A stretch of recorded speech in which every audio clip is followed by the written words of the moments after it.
বদর রাজাকারের বাচ্চারা এখনো কিন্তু ফজলুর রহমানদের মতো মুক্তিযোদ্ধারা জীবিত আছে। এই দেশে মুক্তিযুদ্ধ হয়েছে, মুক্তিযুদ্ধ সত্য, 30 লক্ষ লোক জীবন দিয়েছে, এটাও সত্য। বিরোধী দলের নেতা বলেছেন উনি মুক্তিযোদ্ধা পরিবারের লোক এবং উনি শহীদ পরিবারের লোক এবং উনি জামাত ইসলাম করেন।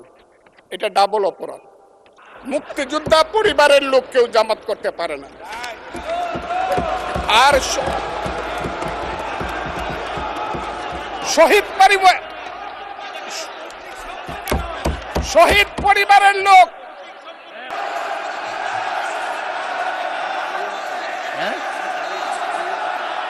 হাতুড়ি পেটানোর অধিকার কাউকে দেওয়া হয়।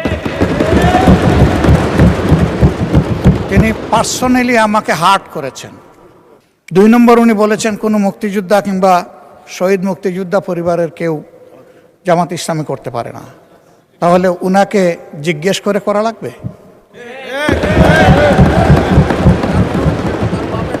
আমার আইডেন্টিটি নিয়ে প্রশ্ন করা হয়েছে, এটা গুরুতর অপরাধ।